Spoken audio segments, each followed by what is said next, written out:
हमारी चिंता में और संतों के चिंता में एक बड़ा अंतर है।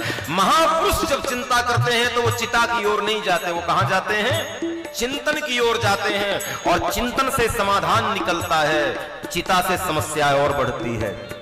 आप चिंता में डूबे और मर जाएं तो आपको क्या लगता है? बात खत्म हो गई। तुम्हारे मरने के बाद कितनी मुसीबतें लोगों पर खड़ी होंगी ये तुम्हें मालूम नहीं है। मरना समाधान नहीं है, जीना समाधान है। मरना तो मुसीबत है, मौत तो वो है जो स्वयं आए। चिंता में आकर मौत को गले लगाने वाले लोग जिम्मेदार नहीं होते, बहुत बेपरवाह लापरवाह लोग होते हैं। मृत्यु को गले नहीं लगाना चाहिए।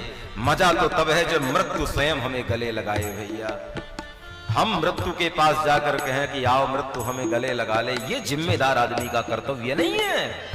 आज न जाने कितने युवक छोटी छोटी विपत्तियों में, छोटी छोटी समस्याओं में मौत को गले लगा ले रहे हैं। सत्संग हमें क्या बताता है?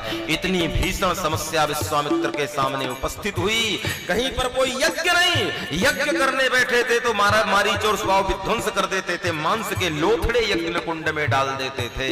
लेकिन साधु चिंतित हुआ तो चिंतन में गया। मैं कई बार कथा में कहा करता हूं कि विश्वामित्र जी के चेलों ने एक बार कहा, शिष्यों ने एक बार कहा कि महाराज एक बात बताइए, आप इतने बड़े तपस्वी हैं, गाधि तनय मन चिंता व्यापे विश्वामित्र महामुनि ज्ञानी बसई विपिन शुभ आश्रम जानी। कोई छोटे मोटे महात्मा नहीं थे, और आप इतने बड़े महात्मा हैं और ये छोटे छोटे राक्षस आके आपके यज्ञ को विध्वंस कर देते हैं। इनको हाथों में जल लेके श्राप क्यों नहीं दे देते कि ये भस्म हो जाएं? विश्वामित्र जी मुस्कुराए, बोले बेटा मैं चाहूं तो हाथों में जल लेकर संकल्प करूं तो मारीच सुबाहु नहीं, त्रैलोक्य के सारे राक्षस जल करके राख हो जाएंगे, लेकिन मैं ऐसा करूंगा नहीं। बोले क्यों? क्योंकि मैं यज्ञ करने बैठा हूं, और यज्ञ करते समय यदि क्रोध आ गया तो हजारों वर्षों की तपस्या का फल नष्ट हो जाएगा, इसलिए मैं क्रोध। और ये संकेत है कि पूजन अनुष्ठान में बैठो तो कितनी भी विषम स्थिति आए, क्रोध से बचना चाहिए।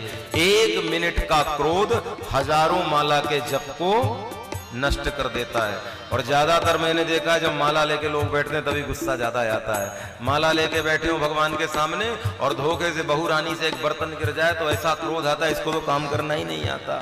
माँ बाप ने कुछ सिखाया ही नहीं है।